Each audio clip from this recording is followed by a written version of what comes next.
भाषा में स्वचतुष्टय कहते हैं। हर एक का एक वो अनंत चतुष्टय होता है, वो अलग है। और ये स्वचतुष्टय और पर चतुष्टय, प्रत्येक वस्तु स्वचतुष्टय की अपेक्षा अस्थि रूप है। अस्थि रूप है माने है, अकेला है कहो उसका अर्थ ही ये है कि अस्थि रूप है। और पर चतुष्टय की अपेक्षा नास्ति रूप है, माने दूसरे द्रव्य के अलग स्वचतुष्टय हैं और अपने अलग स्वचतुष्टय हैं, तो वो दूसरे द्रव्य के अपने परचतुष्टय कहलाए ना। तो एक धर्म ऐसा है कि वो पर चतुष्टय को स्वचतुष्टय में प्रवेश नहीं करने देता, जिसे अपन नास्तिक कहते हैं कि भाई नास्तित्व धर्म है, ये नहीं है। तो जो स्वचतुष्टय होता है द्रव्य, क्षेत्र, काल और भाव, तो इसमें जो क्षेत्र है शांति जी, क्षेत्र है वो प्रदेश की अपेक्षा है, वो काल है वो पर्याय की अपेक्षा है, वो भाव है वो गुणों की अपेक्षा है, और द्रव्य तो पूरी वस्तु है। तो अपन जब बोलते हैं ना कि आत्मा का हम स्वरूप बताओ, किसी द्रव्य का स्वरूप बताओ, तो कहते हैं जैसे आत्मा असंख्यात प्रदेशी, अनादि अनंत, अनंत गुणों का अखंड पिंड, ऐसी एक चिन्मात्र वस्तु है।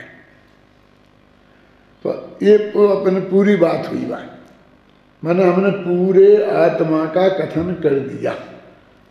इन चार चीज़ों की तरफ से हमने आत्मा को या किसी भी द्रव्य को समझ लिया तो समझ लो कि हमने वो पूरी वस्तु समझ ली। तो वो यही बता रहे हैं इन गाथाओं में जो पीछे चले आ रही हैं और यहाँ चले आ रही हैं। कोई आकाश के अनंत प्रदेश हैं, फिर लोकाकाश के असंख्यात प्रदेश हैं। तो ये प्रदेश क्या है?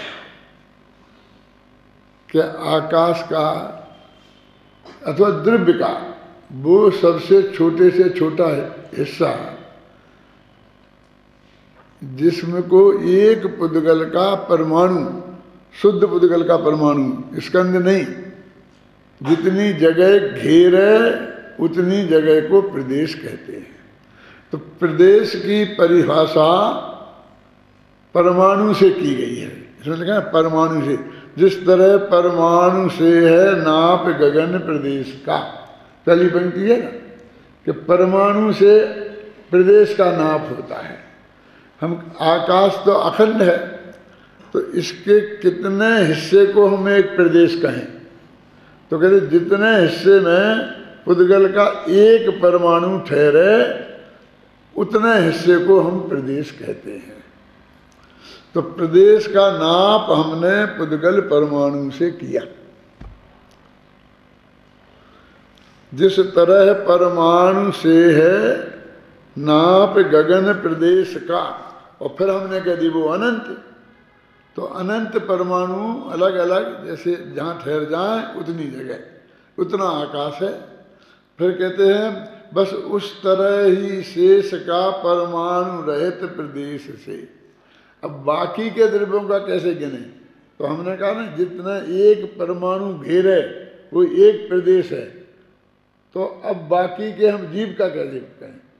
तो कहते हैं अब परमाणु की जरूरत नहीं है, अब तो अपन ने प्रदेश का नाप निकाल लिया ना, तो अब बस परमाणु रहित प्रदेश से उसकी बात कर लो कि असंख्यात प्रदेश ही है, असंख्यात प्रदेश है आत्मा के। अब असंख्यात असंख्यात प्रकार के होते हैं, छोटे से छोटा असंख्यात और बड़े से बड़ा असंख्यात। छोटे से छोटा असंख्यात कौन है? कि जो संख्यात के बाद जिसमें एक जोड़ दो तो जो संख्या होगी वो छोटे से छोटा असंख्यात। और बड़े से बड़ा कौन? कि जिसमें एक जोड़ने से अनंत हो जाए वो सबसे बड़ा असंख्य। और बीच में कितने हैं बोलो? बीच में असंख्यात जो हैं वे कितने प्रकार के हैं? असंख्यात असंख्यात प्रकार के हैं, क्योंकि जितने हैं वो उतने सभी है ना। अब वो प्रश्न खड़ा होता है कि तुम आत्मा को बता रहे हो कि असंख्यात प्रदेश हैं, तो वो कौन सा असंख्यात है?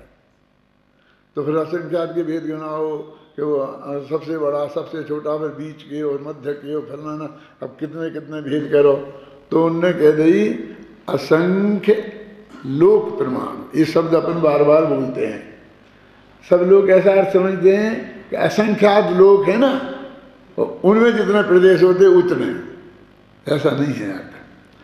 वो कहते असंख्य हैं कि कौन सा असंख्य? कि जो लोकाकाश के का असंख्य है, लोकाकाश के जितने प्रदेश हैं वो असंख्य लेना। असंख्य लोक प्रमाण माने आपके कोई करुणान योग वाले पढ़ाएंगे, वो उनको ये स्वीकार नहीं होगा। अधिकांश को तो होगा, लेकिन जो मैं तुम्हें बता रहा हूं तुम्हारे गले उतर रहा है ना, असंख्य लोक प्रमाण। तो ऐसे असंख्यात लोग होते और जितने उनके प्रदेश होते, क्या इतने प्रदेश हैं आत्मा में? इतना ही है ना। और वो असंख्यात वही असंख्यात है जितने लोकाकाश के प्रदेश हैं। इसलिए ये अर्थ बिल्कुल सही बैठता है। मैं बहस नहीं करना चाहता किसी से, लेकिन तुमको बताया असंख्य कोमा लोक प्रमाण। असंख्य बराबर लोक प्रमाण, इक्वल टू कहोगे तुम, क्या कहते हो, समझ में है ना? तो वो इतने आत्मा के प्रदेश हैं। वो धर्म द्रव्य के भी इतने ही हैं और अधर्म द्रव्य के भी इतने ही हैं। और फिर काल द्रव्य का वो प्रदेश ही नहीं है। ऐसा ही होता है। अभी कितनी मेहनत करी आचार्य ने, अभी अंत अंत की गाथाओं का पाठ कर रहे थे ना। अंतिम गाथा बोलो 144वीं है ना, पढ़ो। कि जिसका प्रदेश नहीं हो वो पदार्थ ही नहीं हो सकता, वो द्रव्य ही नहीं हो सकता है। पढ़ो।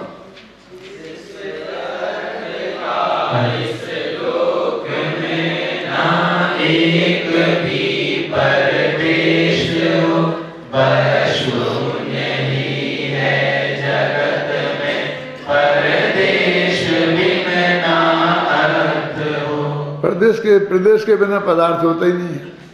एक तो आप ये समझ लो कि प्रदेश के लिए यहाँ परदेश लिखा है, गलती से नहीं लिखा है। वो हो जाता है ना अपना भाषा में, तत्सम तद्भव ऐसे रूप बन जाते हैं ना। परदेश माने विदेश नहीं कि अपने हिंदुस्तान के लिए पाकिस्तान परदेश है, ऐसा परदेश नहीं, ये प्रदेश। तो वो कहते हैं कि एक प्रदेश से दूसरे प्रदेश का जो नाप किया है, अब ये सब बातें अपन समझ जानते हैं, लेकिन उनने किस भाषा में व्यक्त किया है उसमें तो वो बता रहा हूँ कि परमाणु रूपी गज से प्रदेश नापे जाते हैं और फिर उन प्रदेशों से बाकी द्रव्यों के प्रदेश नाप लिए जाते हैं। कि तुमने कैसे जाना कि आत्मा के असंख्यात प्रदेश हैं? असंख्यात प्रदेश होते वो लोक प्रमाण, लोकाकाश प्रमाण। तो लोकाकाश तो इतना फैला हुआ है और ये तो चिंती के शरीर में आ गया, हमारे तुम्हारे शरीर में आ गया आत्मा। तो इतने प्रदेश उनमें कहाँ फैला? तो फिर वो समझाते हैं, वो केवली समुद्घात के समय पर एक समय ऐसा आता है कि जब से आत्मा के प्रदेश फैलते हैं तो इतने फैलते हैं कि एक दूसरे पर नहीं रहे, माने बिल्कुल अलग अलग हो जाते हैं, फिर उनको और नहीं फैलाया जा सकता है। तब लोकाकाश प्रमाण हो जाते हैं, लोक पूर्ण हो जाते हैं ना। दंड प्रतर है ना, कपाट, दंड प्रतर कपाट और लोक पूर्ण। तो लोक पूर्ण अवस्था में हो जाते हैं। अब थोड़ा और खींच दो तो अब नहीं खींच सकते। तो कहते इसका मतलब यदि और ज़्यादा प्रदेश होते तो खिंच जाते, और नहीं तो एक प्रदेश पर दूसरा प्रदेश रह जाता। लेकिन वहाँ ना एक प्रदेश पर दूसरा प्रदेश है और न उन्हें इससे ज़्यादा खींचा जा सकता है। इसलिए हम ये कहते हैं जितने लोकाकाश के प्रदेश हैं उतने ही प्रदेश एक जीव के हैं। और धर्म द्रव्य के उसके भी उतने ही हैं। अधर्म द्रव्य के क्यों? कि वो यद्यपि संकोच विस्तार की शक्ति वाला नहीं है जीव जैसा, फिर भी वो सारे लोक में एकदम आकाश के एक एक प्रदेश पर अधर्म द्रव्य का एक एक प्रदेश खचित है। तो इस तरीके से असंख्य उसके हैं, असंख्य उसके हैं। अब उसमें कभी अपन बदल लें, यहाँ के यहाँ ले जाएं, वहाँ के यहाँ ले जाएं, वो दिल्ली वाला धर्म द्रव्य यहाँ ले जाएं, यहाँ वाला धर्म द्रव्य दिल्ली ले जाएं, क्यों? हो सकता नहीं। धर्म द्रव्य तो एक ही है, अखंड है, लेकिन उसका जो प्रदेश आकाश के जो प्रदेश पर है अनादिकाल से है और अनंत काल तक वहीं रहेगा। दुनिया की कोई ताकत नहीं है वहाँ से उसे हटाने की। अब कहते हैं कि वो जीव और पुद्गल, अब इनकी दोनों की स्थिति कुछ थोड़ी अलग टाइप है। जीव तो वो असंख्यात प्रदेशी है और फिर जाके कम से कम प्रदेशों में भी संकुचित हो जाता है, तो उसका गमन आगमन बनता है। यदि वो भी धर्म द्रव्य जैसे ही फैल के रह जाए तो भी नहीं बने, और वो कालाणु जैसा एक आकाश के प्रदेश पर खचित होकर रह जाए तो भी नहीं बनेगा। धर्मद्रव्य का कोई काम ही नहीं रहेगा। धर्मद्रव्य की परिभाषा क्या है कि स्वयं चलते हुए जीव और पुद्गलों को जो चलने में निमित्त हो, वो स्वयं चलते हुए, उसे चलाया नहीं इनने तो वो चलेगा ही नहीं, क्योंकि एक परमाणु पे खचित हो जाएगा एक प्रदेश पर तो भी नहीं चलेगा, और असंख्य में फैल जाएगा तो भी नहीं चलेगा। अब वो जब बीच में ही रहेगा तो घटेगा बढ़ेगा, तो फिर कभी इधर है कभी इधर जाएगा। आकाश के इन सब प्रदेशों में वो कहीं भी जा सकता है ना, तो उसकी जो वो गमन क्रिया होगी, उपादान तो वो स्वयं है और धर्म द्रव्य निमित्त है। तो वो कहते हैं वो धर्म द्रव्य उसकी गति में निमित्त है और अधर्म द्रव्य गति पूर्वक स्थिति में निमित्त है। वो चल रहा है फिर आगे खड़ा हो, वे वहीं खड़ा है तो निमित्त नहीं है, तो आकाश द्रव्य निमित्त है, क्योंकि उसे रहना कहते हैं। मैं जयपुर में खड़ा हूं कि रहता हूं? जब मैं आऊं जाऊं तो वो अधर्म द्रव्य निमित्त होगा, और जब मैं वहीं का वहीं हूं तो आकाश द्रव्य निमित्त होगा। रहने में आकाश द्रव्य निमित्त है और आने जाने में धर्म द्रव्य, और गमन पूर्वक ठहरने में अधर्म द्रव्य। तो ऐसे प्रश्न आया है शास्त्र में कि दोनों तुल्य बलवान हैं, दोनों में कोई कम नहीं है, दोनों में अनंत गुण हैं, दोनों में असंख्यात प्रदेश हैं। अब एक चलाए और एक रोके ठहराए, तो फिर जीव पुद्गल क्या करेंगे? चलेंगे कि ठहरेंगे? ऐसे ही शब्द बढ़ा है ना, तुल्य बलवत्ता, तुल्य बलवान है। तो उनने कहा चलाते नहीं है, तो क्या कि जब ये स्वयं चल रहे हों तो वे निमित्त हो जाते हैं। जब स्वयं चल रहे तो क्या निमित्त की जरूरत है? कि होते हैं ना निमित्त, इसलिए हम बता रहे हैं। जरूरत का क्या सवाल है? हमारी दिक्कत क्या है कि हमको ऐसा लगता है कि यदि निमित्त है तो उसकी जरूरत रहनी चाहिए हमें, क्यों? नहीं तो उसके बिना हम चल नहीं पाएंगे। यानी हमें अपन को पंगु सिद्ध करना है। आचार्य ये कहते हैं कि उसमें स्वयं की शक्ति से चलता है, जब उस धर्म द्रव्य निमित्त होता है। जब वो ठहरता है तो अधर्म द्रव्य निमित्त हो जाता है। ना वो चलाता है ना वो ठहराता है। यदि वो ठहराए और वो चलाए तो झगड़ा हो जाएगा कि धर्म द्रव्य चलाएगा अधर्म द्रव्य ठहराएगा, वो तो कुछ करता नहीं। ये कैसा आकर्तापन है? जीव का स्वयं चलता है तो कहते कोई न धर्म चलाए ना कोई चलाए, है? तो बच्चे को तो माँ को उंगली पकड़ के चलाना पड़ता है ना। तो कहते ऐसा पंगु नहीं है आत्मा।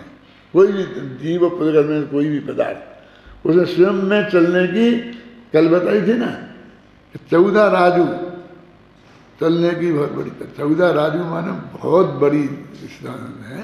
तो मैं तो कहती 14 बस 14 गुण स्थान, 14 मांगन स्थान, 14 राजू। नीचे से अधोलोक से लेकर और सिद्धसरा के ऊपर तक वो सारा एरिया 14 राजू में बांटा हमने। अब कोई करुणानिधि योग वाला कभी आपको बताएगा लंबा लंबा लंबा करके, समझ में आई ना ये 14 राजू माने क्या। तो इतना जिसमें असंख्य प्रदेश हैं, अनंत तो नहीं कह सकते क्योंकि वो सब लोक आकाश में ही है ना। तो असंख्य प्रदेशों में और वो बोलते चल सकता है, माने इतनी तेज गति से चलता है कि एक समय में, तो एक समय में कल एक बात बताई थी ना कि उसी समय वो जीव नरक में है, उसी समय मध्यलोक में है, और उसी समय स्वर्गों में है, और उसी समय समझ लो सिद्ध सला में। क्यों दो तो समय लगे ही नहीं। तो ये बहुत कठिन लगता है, ये कैसे हो सकता है?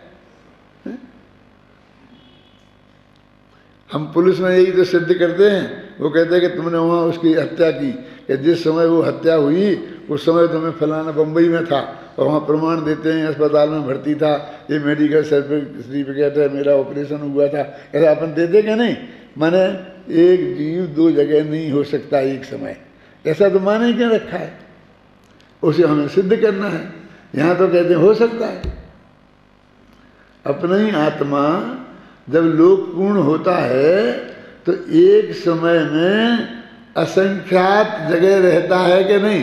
प्रदेश नहीं कह रहा हूँ मैं, जानबूझ जगह कह रहा हूँ, क्योंकि प्रदेश में तो तुम फिर भी उस भाषा के चक्कर में फंस जाओगे।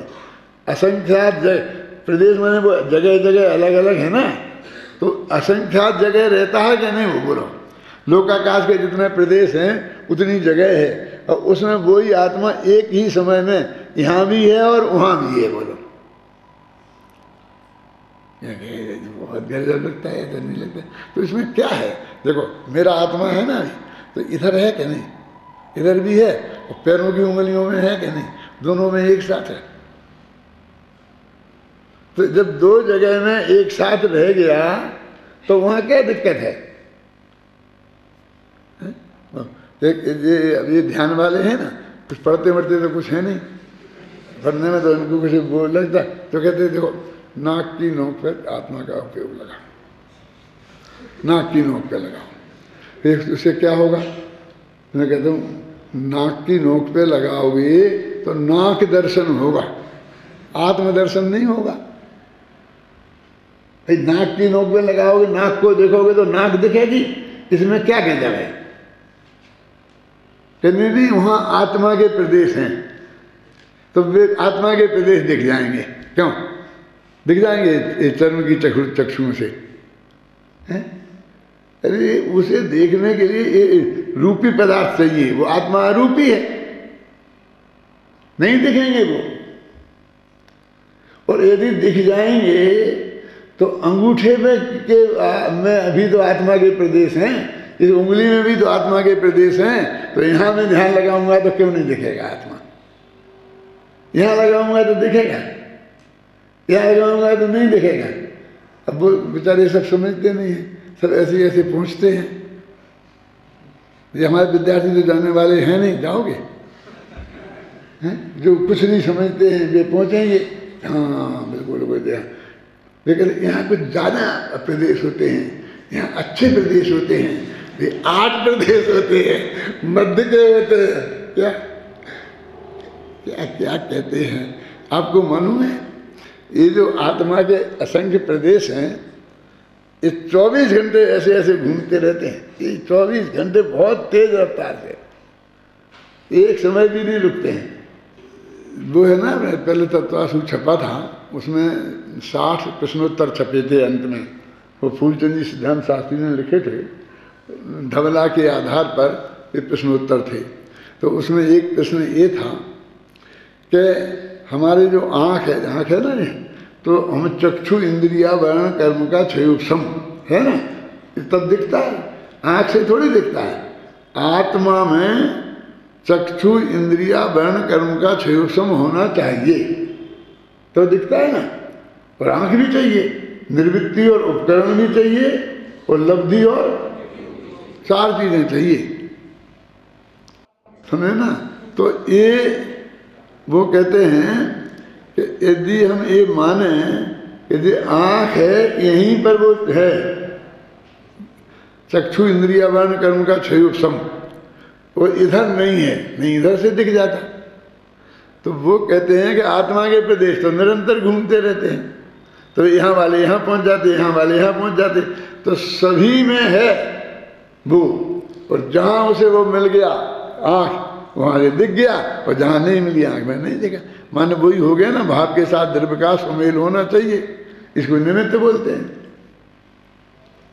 अभी अपन इसमें एक खिड़की है, अपन चक्कर काटें तो जहाँ खिड़की के पास से निकलेंगे तो बाहर की चीज़ दिख जाएगी, और जहाँ ऐसी जगह निकलेंगे दीवार है तो नहीं दिखेगी, सीधी सच्ची बात है ना। तो यहाँ पर वो उसमें सिद्ध किया है कि भाई आत्मा के कोई विशिष्ट प्रदेश हैं, उन पे ध्यान लगाओ तो हमको केवल ज्ञान हो जाएगा कि सम्मदर्शन हो जाएगा, ऐसा नहीं है बिल्कुल भी। आत्मा में कोई विशिष्ट प्रदेश नहीं है, सब पूरा आत्मा अखंड एक सा ही है। वो अपेक्षाएं जुदी हैं कि मध्य के 8 और जे, और वो जो बात है ना, मध्य के 8 का मतलब क्या है समझते हो? मध्य का 1 क्यों नहीं?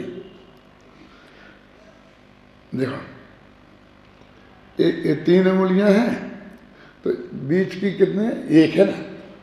अब ये 4 अंगुलियां हैं, बीच की कितनी?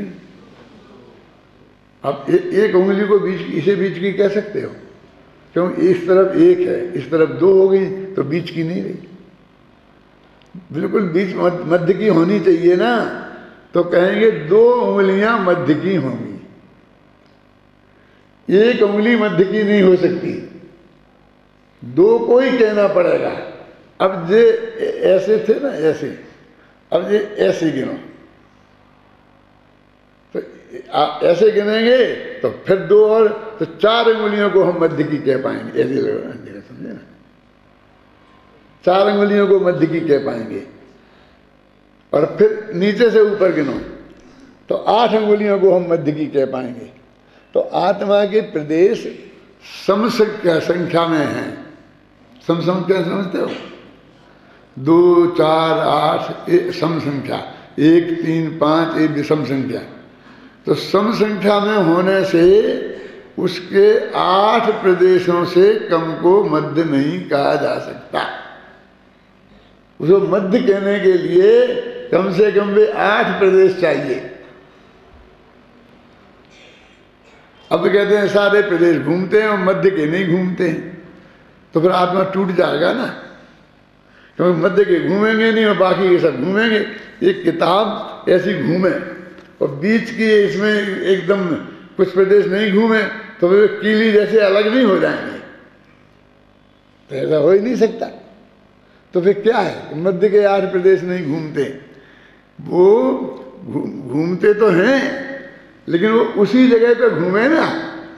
यहाँ वाला प्रदेश तो इधर आएगा, यहाँ वाला इधर जाएगा, लेकिन बीच का जो प्रदेश है वो तो वहीं का वहीं घूमा, और बीच के 8 से कम होते नहीं, इसलिए उसे कहते कि वे नहीं घूमते। वैसे नहीं घूमे जैसे तुम समझ रहे हो, तो टूट जाए आत्मा, और आत्मा अखंड बना रहता है। इसका मतलब है घूमते तो हैं, वो घूमते हुए को नहीं घूमता कहते हैं। जैसे जी अभी आपने कहा ना कि कालाणु के कितना प्रदेश हैं काल द्रव्य में? काल द्रव्य के प्रदेश कितने हैं? वो तो नास्तिकाय है ना, अस्तिकाय ही नहीं, अस्तिकाय माने बहुप्रदेशी द्रव्य को अस्तिकाय कहते हैं, कि एक प्रदेश है उसका। तो उसे अप्रदेशी क्यों कहते हैं? कि एक प्रदेश जिसका होता है उसे हम अप्रदेशी कहते हैं, बस खत्म। क्या क्यों कहते हो? क्या कहते हैं?